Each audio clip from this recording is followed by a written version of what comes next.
yeah, ultimately we want to have a win-win and then like create a safe space for everyone. Yeah. I mean, those are all keywords, right? Very idealistic. Yeah. All keywords, PR, win-win, safe space, all keywords these days, right? Must have, right? Diversity, all Can that. you remind me what else I haven't said?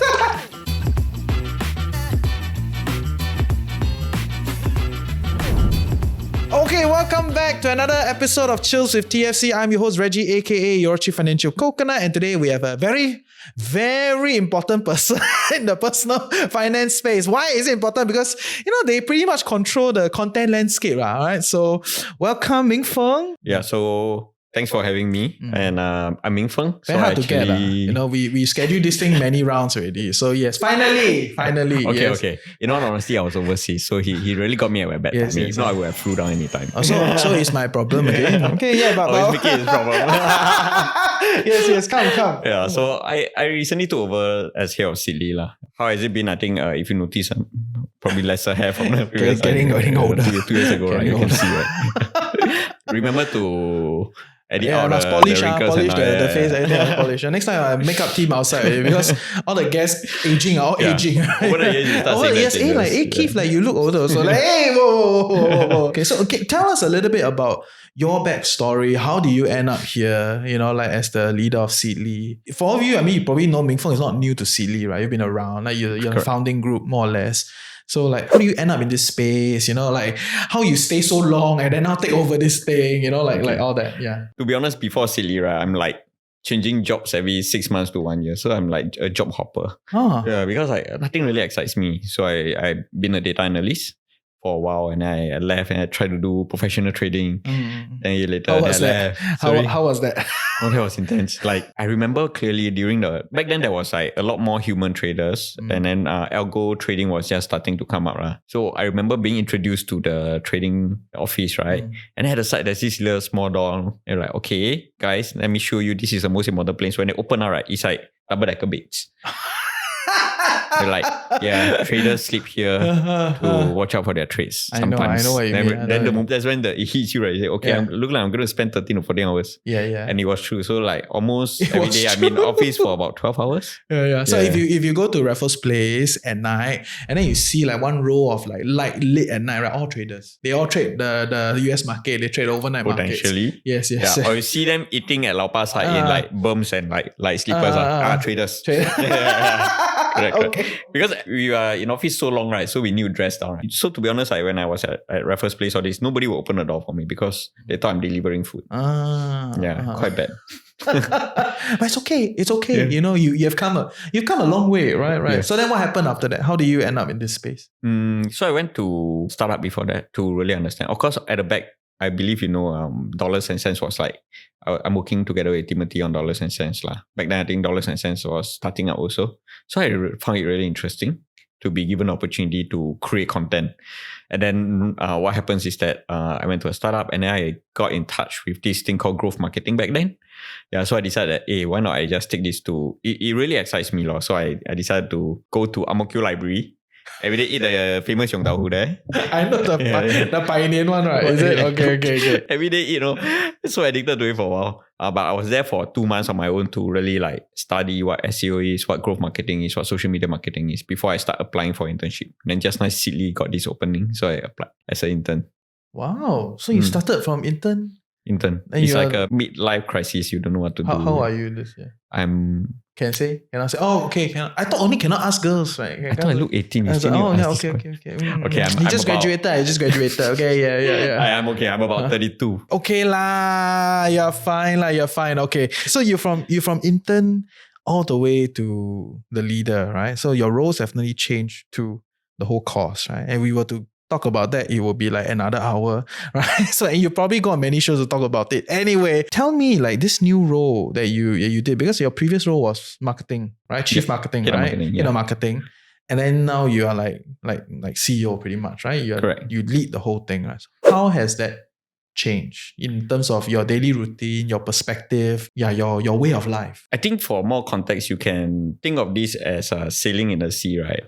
Back then, yes, Kenneth and Timing, who were the direction of the ship, right? So they say, we want to get from here to this island. Then they put a mark on the map. And then right now it's there's no you open up a map, it's blank one. Then it's like everybody's just looking at you like, go where? And then you need to start putting that mark on the map. Yeah, so that's the main difference, right? But then to make that mark, right, it's a bit like trading. It's a lot of commitment and a lot of risk that you need to take into account, and then the moment you mark it, right, there's no going back. It's like you put a trade already, done already, then let's see what happens. Yeah, kind of thing. Yeah, so I think more of the pressure coming in to have a very clear direction for where the company is going to go, and while still maintaining what we do best, which is like content and community and reviews. But okay, so I think a lot of people don't realize, right, as a leader, right, you spend a lot of time just consuming ideas and just kind of like making that decision. It's like, although you make that one decision, it is a lot of thought process that goes into it, right? And all this backstory, right? So any thoughts for someone that's trying to like step up to become the leader of a new organization or trying to start something? Shouldn't you be the one giving that advice? It's okay, man. I mean, just before this, you were learning content of somewhere. Of course. I learned from a lot of people. Yes. Yeah, I think you should know. It's a lot of learning, really, from people who have been there, done that. But of course, everyone will have their perspective of what you should do. Yeah. But it's up to you to lay everything on the table and pick the things that you think is the most suitable for you and for your brand and for your company. So what is yours? Like, what are you gonna do specifically for Seedly? I think we have been exploring some initiative over the past few months, and we are definitely going to double down on a few things, which is number one is definitely making the whole entire community experience a rewarding one. Rewarding means either you get a good deal or you get some rewards for your contribution, or you really feel like you're part of the whole entire community, the sense of belonging. So community is one.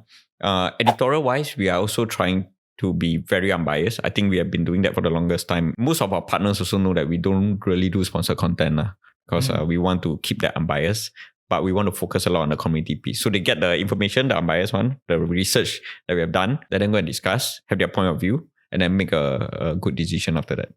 Yeah. Unbiased is a big word. It's a very big word. I can dig and dig and dig. Right? Unbiased is a big word. Before we go into the unbiased word, right? So we talk about community first, right? Community. Yep. So what's so unrewarding last time about Seedly's community? Why is it now we got to focus on rewarding the community? Now I'm starting to question tough question. I think I like it. What is different? It's not unrewarding. I think in the past, the first batch of users were the most stronger one because they are there with the one to really want to contribute. When we started, we were quite small, right? So there was nobody who would work with us. Yeah, it was only slowly partners start coming in and see, hey, let's build this together, and then we move on from there. So this first batch of users, right, they have been with us for very long. I know some of them since the start of Seedly all the way until now, Wow. And so they've been with us for very, very long. We've seen them change, grow up, change jobs. Every meetup we catch up, and these are people who sees the value. But now we feel that as we grow bigger, we also want to find a way to reward them either on the monetary side or like physically with some of the rewards and gifts and all, if we are able to do so. So essentially, you're going to change your incentive structure on the forum. Is that the situation? We already did. So we launched Rewards 2.0 a while back, where you can just... You guys need a better name, Rewards 2.0. We don't have time to think of one. Okay, yes. What's about it? Okay, so in the past, you can earn rewards, and then it gives you a certain level, and each level we unlock maybe like meetups or different perks. But now, for your contribution, you get points. And these points, you can go and change to vouchers and things that you find useful in your day-to-day. Okay, so with the point system, you incentivize the people to contribute and whatever you want them to do. Share, article, like, contribute, write review. We need to contribute. I think we should. So mostly contributors. Imagine the article really not good, and then you ask them to share a bit not right. We'll get there. We'll get there. Yes. Correct. Okay, and then whoever that contribute enough, they will get rewards, in the marketplace. They can change. It's like a bank reward kind of thing, like a banking point kind of structure. Most of these people I noticed, they have already been contributing or they already are very willing to contribute. So it's just a very natural, necessary step. Okay. Then what about every one of us? They are like casual users. Once in a while we go to the forum and once in a while we join the Facebook group, look at some of the articles. We're not going to get rewarded. You just need to contribute and you get points that you can change. Looks like somebody isn't contributing in the community. Very to know fun. that. This one very fun. Very PR. Yes. So that is one thing, right? Like the rewarding, having a rewarding journey, right? And then the other thing you talk about unbiased. Well, unbiased, this one, I really don't dare to say anything is unbiased. Okay, this is a hard position that I will not even subscribe myself to, right? Yep. Like what does it mean to be unbiased? Like based on what we read, what we learn, what we think, our worldview, it is all biased on some level, right? What makes you guys have the balls to say you are unbiased, and how are you doing to meet that definition of unbiasedness with you? So very good question, right? I think I'm not saying that sponsored content is biased or whatsoever, but there are definitely like media houses out there that's doing a very good job in maintaining that piece of information that they want to translate, and if they don't believe in the product, they don't cover. So there's some form of unbiasedness, but they get paid for it, right? But for us, I think what we deliberately do was to make sure that the editorial team sits differently from our commercial team. Yeah, so that they can internally discuss as a consumer what they think about certain products. On top of that, I think we are quite blessed to have like a community, right? That we can always look at different point of view, right? I think they can go on and see, hey, actually this point makes sense. And if they see something that makes sense and the community is thinking, they can actually quote that and write that in. So we do get like conflicting point of view in our article so that you can better make a decision from there, the good and bad. So then what does it mean to then be unbiased then, in your view? I think a lot of time we are throwing out comparisons as it is, and a lot of facts. Of course, we try to make it very digestible for Singaporeans. If not, you will not be here. It'll be too dry. Yeah. At least for some of the factual content, we try to make sure that way. We don't try to make it that way. We usually don't give our point of view. So there's no Seedly opinions or like ST or like Straits Times opinions kind of thing. That's something that I'm thinking of right now, because as the writer right, they become more and more they are more anchored in their own views also. Correct. Right? So they sometimes give very good point of view that, it intrigues me, and I was like, maybe you should write this and put it as your opinion, and that's something that we are going to explore quite a bit into also, on top of the usual coverage of the news, the interest rate updates and all. Okay. But then won't having an opinion, like publishing opinion pieces, have kind of indicate that you have house views? Yep. You will have house views. I didn't say my writers are humans, right? Okay, are you playing with the new AI, that writer AI thing? Correct. Crazy. Yeah. So we do have a stringent editorial process where we really have a session where we shoot down ideas. We were like, why do you take this kind of point of view? And every time when the content goes out, we do look at it. We also look out for communities' input. If they feel that this thing is can be think of it the other way, we are more than happy to quote that. Of course, it's very difficult to give the 360 degree, but we try as much as we can to give all of that all around view. So you still feel you publish unbiased article after I ask you all these angles? I like to say that way because just now I say already, cannot you can take this position. Your PR team probably train you today. You can take the position. It's fine. My phone ringing. I think they give me more advice. Oh yes. It is okay. I mean, and even if it's an aspiration, I think it's an admirable one. Because I honestly don't dare to say I take unbiased views, right? And I try to always put out like how I define this thing. What are my biases? How do I look at this thing?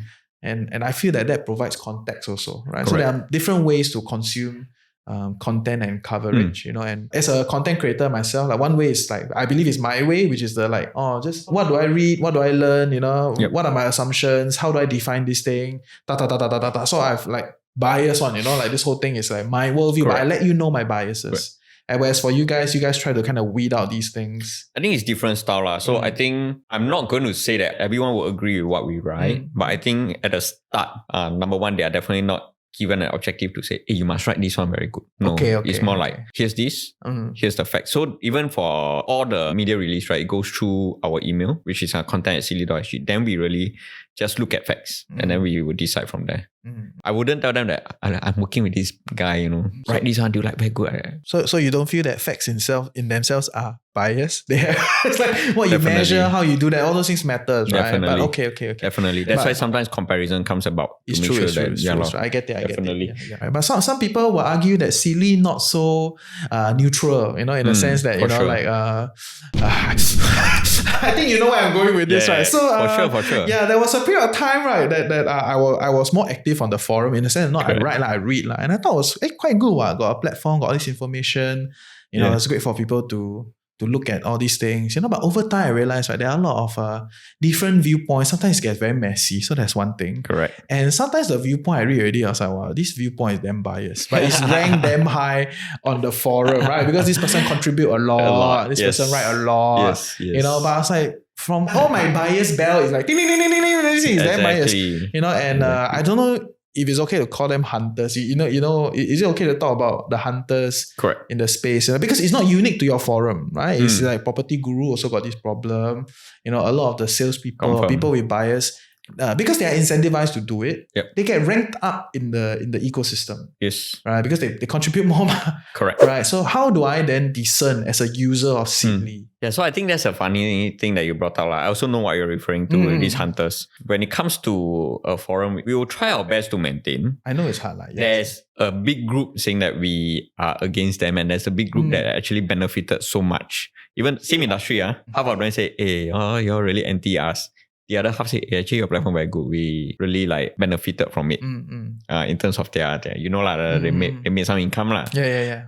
Some is subjective, I think. Yeah, correct. But the thing is, how do we then try to make sure we minimize that while trying to extract the full value? I know there will be certain times where definitely certain parties get more benefits. But if you look at it, it's because they are also spending a lot of hard work and time and effort doing it. So it's naturally that they get rewarded in some way of exposure. It's common, right? I mean, these guys are hungry enough.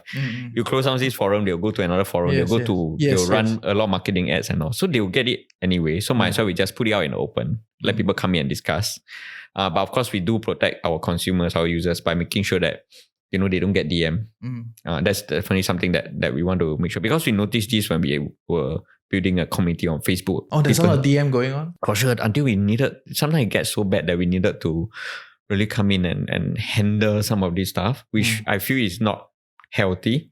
They slide into the DMs. Yeah, they really go one by one and say, I saw you asking questions about it. So, which is why we actually pivoted out of Facebook to have somewhere that, is safer there for consumers to do that. They can ask without putting their name in it. Yeah, and for all of you that listen for the past 2-3 minutes, I'm like, who are these things? What are hunters, right? I mean, let's be just clear. Okay, So your wealth planners, your financial agents, your insurance agents, and of course, property agents will end up hunting on Property Guru. And the collective term in the sales space, we call them hunters. Okay? And I don't envy their job. I don't think it's easy. Okay, but being hunters, sometimes it gets very aggressive, right? On this kind of forum. So what they do is they will contribute a lot to the forum, so they get ranked up. Their opinions become important. They become the voice of the forum. And then sometimes they carry this kind of heavy biases, right? That then becomes a problem for the forum regulator. Yes. So then how do I make sure that as a Seedly user, it works, that it's a fair and safe space for me to use. Definitely not easy. I think it's humans, a team of us, which is if for more context, a community is maybe 1 or 2 people having to make a decision for everyone. But what I understand based on my years of building a community is that without the access to direct contact somebody, when I ask a certain questions in a safe environment, you can be a hunter and you can copy paste your answer everywhere. But if I'm not convinced with your answer, right, I'll never go to you. So if I go to you, it means that actually I feel that you make sense. You actually added value to my life, and I wanted to contact you. So that happens. When that happens, then I'm okay. Okay, yeah, correct. Fair. Hey, welcome to the Financial Coconut Podcast Network. I'm your host, Reggie, aka your Chief Financial Coconut. And if you're loving what we're creating here, like, share, subscribe, share with your loved ones, comment in the comment section below. And we'll see you for great content on Chills with TFC. So there was quite a big saga with this other platform called Money Maverick, right? Pretty much. Previously, I know it was quite a big thing, where he was on Seedly. I don't know exactly what happened. I just know the whole thing blew up and it was very emotional for you. I saw your post also. I know because it's probably one of the biggest, craziest shit you have handled within the forum as part of the community. So what happened with that Money Maverick Seedly saga, and what do you learn? What do you change after that? And all that stuff. Now that it's been 2 years, I think I'm more comfortable to talk about it, right? So I like people, which is why I enjoy building community and all. So I always look at things and look at the community and like think of how I can, really sometimes communicate better or benefit and make sure that the whole community benefit and all. So I think that saga blew up because, okay, first things first, if you guys understand Money Maverick, they create good content, but sometimes the tone can be very sharp. I think it's a style. There will be a group of clients that will love that style versus the fluffy pitch. Some people like the fluffy. I know, like unicorn, like wow, like 10 things to do. I tell you, okay. But whereas some is like come down and say, hey, your finances is so bad, it's so bad. You are very bad. But I think what actually blew up was, I'm thinking it might be accidental, or it's just he took a swipe at the founders of the platform back then, which we thought was inappropriate because, and plus also, everyone is adapting to work from home. We got a lockdown, right? So everyone, the mindset is already like a bit bohose already. And then this thing, and then you only have yourself. So I think that's how like the whole entire thing probably like landslided into what happened. So what did he say? What I was like, what just happened? That kind of thing, right? Because I generally avoid this thing. Correct. But just your personal recount for you. I really cannot remember, but I do remember waking up one morning that day. And I think it was a lockdown situation. And I think I read, the team read it, and then we definitely feel very uncomfortable with some of the things that were said. What caused this one, I think, was because we tested a few sponsored content with some government agency, but we took up the job because, if I'm not wrong, it was WSG or something. They wanted to promote leveling up or knowledge or skills to get a job. And waiting for you, WSQ. What are you waiting for? Please. Yeah, but it was necessary because we feel that we are going to cover it anyway, and people were losing jobs during COVID, right? So we just took it out as a test, and I think he pointed that out as one of those things. I can't really remember the detail. I haven't really looked at that in the past. I mean, it's been very long, and the community has then progressed, and moved on, right? Yeah. But I think it was one of your first sponsored posts, right?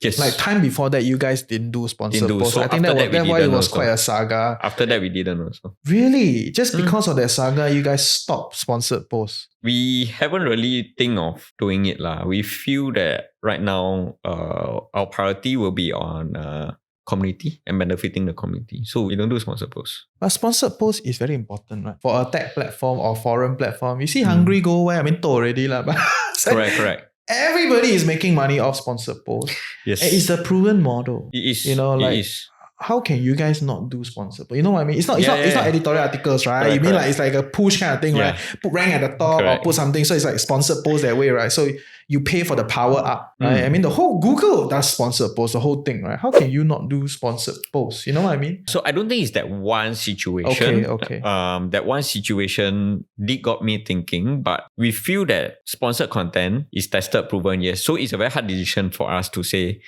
maybe not now, right? I mean, I cannot guarantee maybe a year, 2 years time we won't do sponsored posts. But I'm just saying that right now my priority maybe will not be on that pie, but probably more on how do we have a win-win situation with the community and really bridge the gap between our partners and the community. And yes, sponsored post is one way, but I want to think out of that first. Have those things out, then let's see what happens in the future. Explore. Yeah, because ultimately we want to have a win-win and then like create a safe space for everyone. Yeah. I mean, those are all keywords, right? Very idealistic. But, all keywords, PR, win-win, safe space, all keywords these days, right? Must have, right? Diversity. Can you remind me what else I haven't said? Diversity, you haven't said diversity.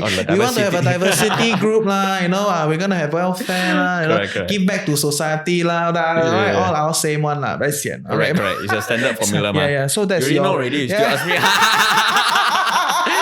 Next time I just send you my script. It's horrible. Kidding. This is not scripted. This is scripted. Okay, interesting. Beyond that saga, there was also a lot of hard decisions along the way, right? Because monetization is a problem, scaling it up is a problem. Because especially when you're already the biggest guy around, right? You want to scale further is a problem. So there's all these like business decisions that you guys are trying to make, while at the same time trying to keep to your commitment to the community. Are there a few like one or two mindset shifts that you have that you now feel comfortable that, it was a good shift? So I think if you look at the space 1 to 2 years ago, right, everyone is on user growth. Every startup out there, right, they're prioritizing growing user, growing page views, growing traffic. We were no difference. But if you look at the companies that do well today, right, is that on top of growing users, the users must feel value. Yes. There must be value. Yes. And there must be a monetization method. Yes. If not, you will probably have a brand that may not last any longer. Yes. Past this time of crisis. If you go to the fundraising scene now, you will have noticed that it's tougher because of this problem with monetization. Yeah. So I think we definitely are looking to improve the way we do things and to make sure that the brand is sustainable in the long run. Because my personal dream, I think our kids must also be able to know Seedly, That will then be a good benchmark of whether you created something that lasts or not. I think sometimes these brands come and go too fast. We ultimately still want to be a household brand. That's our idealistic. Household brand. I think you guys are quite household already. Really? You want to pass to the next generation of the household. I think that's the different task. It's an uphill task. And it's a very competitive scene. You should know, right? I know. I completely is changing so fast. So it is. Okay, so I get it. And I know it's a challenge. As you develop, I'm sure we will have more and more coverage on like what's happening and all that. Maybe you can share me a little bit like in your whole forum, right? All these things that people share, and you learn so much along the way. What do you use, right? And what is one thing that you think aged very well as an idea that you adopted for your personal finance? For my personal finance. Yeah, and then what is another thing that didn't age so well for your personal finance? I think this was an interview I did for my friend. I asked him some questions. I think he said something along the lines of, out there's a lot of like parenting method. Some parents are able to raise a kid with $5. There are some parents that will raise their kids with $500. It's not the amount that matters, but it's the value that the parents inject in the kid that matters. What he's trying to say is there's always a certain way to do things within a certain budget. But what happens is the outcome needs to be what you want. So I think that actually floats well with me, and I like that idea all the way until today. Great. I also like the idea. Correct. Yeah. What didn't do well will probably be my NFT collection. Right now. But then there was a period of time you guys took a lot of like crypto money, right? Like to do events and all that. For sure. And I mean, casually I heard like, Seedly is going to do more coverage on crypto and all that also. Has that changed? Like given this whole collapse, this whole situation at this point we covered the NFT collapse also. Our content is very community-led. So if you don't cover, people are like, hey, this crypto thing coming out, why you never cover? Why you never cover? You're not relevant. Right? Right? You're not relevant. Not relevant already. Oh my God, Seedly not relevant. Silly boomer. You know? Yeah, exactly. The other day, someone was saying, I thought I could start a podcast, right? Because I listened to TFC, right? I think the uncle, like very old school. I was like, oh my God, your podcast also dead already, right? Can you ban him from it? So no. Yes. Yeah, correct. So our content very community-led. So if you look at the PFF, our Personal Finance Festival, the content, right? It's really we look at this moment, what people are really trying to understand. Then we come up with the content. So back then there was definitely a lot of conversation around crypto. So we feel that it's rather we get the people on board and then share the knowledge, right? Versus they own self go and find or like, so you rather you curate. My auntie say buy 这个 NFT 会换. Okay. That kind Never of listen to your auntie on this, just saying. Heng on huan right? Yeah, so we rather like push out the content. Okay, now so you rather people educate. Because I understand this point of view. Okay, I mean this side story. There was a period of time I was asking a lawyer friend, like, why would you like defend these people, right? Like they did shit. It's blah blah blah, right? And then she was like, if I don't defend it, they're gonna find someone else. But if I take the case, at least I can guide the person towards a better direction and all that. I was like, okay, that's a bit of a push, but I understand what you're saying, right? So rather than you leave the gap for whoever that wants to come out to do it, you guys decide that okay, we're gonna like come in and like put our standards into this space and try to cover in our ideas. Try our best. Try our best. Get whoever's come. Let's have a chat and then see. Let the community. Yeah, and it helps that you have all the data at the back, right? It's like, confirm got some screen on there. This one ranking, blah blah blah. What's happening? Everything. Why is everyone talking about this thing? Yeah. So you got all the data, right? So you know what to do, what to say, how to do this, and who to bring in. Yeah, who to bring in, who is popular, who is reliable in that sense, right? Okay, very interesting. Specifically, I think in content, right? So, what are the next few things that you guys are gonna then roll out or focus on? Like maybe HDB prices. Like very very town these days. The talk of the town. Yes, correct. I think a lot of things going on. A lot of things. Yeah. So what are you guys gonna cover more? We recently did a survey on inflation. So I'm going to probably release the research soon. But if you look at the stats that was shown, right, I think cost of living is definitely like hurting quite a lot of people these days. And there are a certain age group that's a lot more affected. So maybe the next step is, number one, of course, need to finish the research and then we publish it. Number two will be to see what are the gaps in the space that we can help these people with. Okay. Then how are you then managing inflation? I'm coming here thinking that I'll get paid.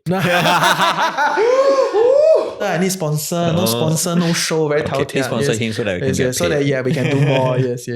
So I feel like you're the right person for me to ask all these things, big and small, right? Because you run the forum, you know everything at the back, right? So what are you doing to curb inflation for your own? I mean, let's say we don't talk about the big one, like invest this, do that, that kind of thing. Talk about like the day-to-day or like the things that it's very easy, very tangible for a lot of people to do, that you are doing. I think if you watch some of the interview, I'm a super spendthrift. Got $1, I spend $150, that kind. Very, very bad, very, very bad. Because I grew up poor. So I got money. Revenge. Revenge spending for like the 20 years ago, Yeah, but I think if you look at what's going on now, I'm definitely trying to save up a lot more. While saving up, I also want to put my savings somewhere that I can have a risk-free. At the start of this whole entire year, I was like, okay, it dropped like 10%, let's top up. My investment dropped another 10%, let's top up. But right now, I'm like, okay, let's top up. Let's tarry a bit. Because every time I put in, you wake up, right? You sleep, you wake up, right? Then you're like, hey, gone. No DCA like that. Let's stop DCAing until and start saving up a lot more. And then because the current climate is so unpredictable. Okay. My opinion. So you feel your positions are already enough, you're gonna save more instead. Correct. The risky one's done. So now really loading up on T-bills, SSB, all these very, very safe stuff. Okay. Not sponsored. Okay. I think that was very candid, like what you do and all that. Yeah, nice. So maybe last question. Let me give you some context, right? Most of our audience like 35, up, down, maybe you have young kids or working professionals trying to like fire or like do better financially and all that, right? Probably similar to your audience. If not, why would they spend time on Seedly, right? Correct. What would be your advice for them? At this point in time, or like maybe even longer, like 10-year advice or something. Like just from Ming Feng's viewpoint, not Seedly. Ming Feng's viewpoint, yes. Okay, I feel personally like a lot of, I don't know whether it's still applicable, but sometimes maybe for our audience, they are like parents and all, right? They probably like raise their kids in form of a retirement plan. So for context, right, Singaporeans usually think about retirement only at age 37. So I think like if you're watching now, like really learn to be very self-sustainable by a certain age. Like really start to bulk up a lot more on your savings and really try to beat inflation through your investments. Take the kind of risk appetite that you can manage. Yeah, because I think the generation today, a lot of us are like sandwich generation. It's a very difficult position to be in. With increasing cost of living, right, that gap is going to be worse. You will have to support your parents and then you need to support your kids, and you are stuck in the middle. Then everything is just getting more and more expensive. So that's actually quite scary for some of us. So if I can give an advice, is that now that you know how scary it can be to be in the sandwich generation, don't pass on that burden to the next one. Yeah, be self-sustainable. But we have been at this sandwich generation talk for damn long already. It's like 20 years? I mean, since correct. Since like 2 decades ago, we have already been talking about sandwich generation. Yeah. Let's hope to solve it soon, you can ask for more grants for I everyone. can interview, I don't know, who's the next one? It's like, Lawrence, 你在等什么 Lawrence, we're waiting for you, right? I'm also waiting. Yeah. Oh yeah, you also waiting. I must queue up. A lot of my media friends they need to wait. Okay, wait. Okay, thank you for coming. I Thanks for appreciate having your time. me. So Thanks for the candid. tea. I love it. Thank you. He's good. I got last 3 questions that we ask every guest. Like it's a rapid fire kind of thing. Okay, so the first question is, what has been your best and worst investment you've ever made? Doesn't need to be financial. Like here, did put a bracket. Uniqlo Arism underwear. Tell me I'm wrong. Why? Tell me I'm wrong. Why? Have you tried? No. Okay. I tell you, it'll be the best buy. Okay. It's affordable, super duper comfortable. Very shiok, huh? Very shiok. Okay. Everything. That's for a different show. Okay. What's the worst? You asked me for my best. Yes. No, I'm great. Best investment. What's the worst? I just said my worst is the NFT I bought. Oh, okay. It's a profile pic now, by the way. Okay. You can buy my profile pic. I get NFT for you. Next question. What is one thing under $100 that has been a game changer for you? Okay, to be honest, I seldom read books. I always read articles. But recently I bought this book that was very good. I think it's called Strangers on a Lifeboat. That's the best investment so far. Strangers on a Lifeboat. So that one really teach you a little bit about life and about losing your loved ones and how to deal with it. Great. The mindset to take. Great. Yeah. The last question is one place you learn that you think is underrated. It can be a book, website, YouTube, podcast, whatever. Okay, so I'm actually on this thing now where I try to meet people after work to really understand point of view, and I think that's actually a very good place to learn. So if you want to put a place to it, is at the pub where we drink a beer and then try to get them drunk and then give me all the knowledge. It's like, hey, share me. Yeah. Beer. Okay. Yeah, but I think we are learning from people. Okay. Is there someone in the personal finance space that you want to shout out for, that you feel you should learn from them? I think I met quite a lot of people, but it's more like everyone, right? Including yourself also. I actually learned a lot of things. You cannot take a position on this. Yeah, there's too many already. There's too many. Yeah. Okay. Including... Of course. You're my show. If not, 我就不 publish 了这个。Okay, thank you, Ming Feng. Thank you for your time. Thank you so much.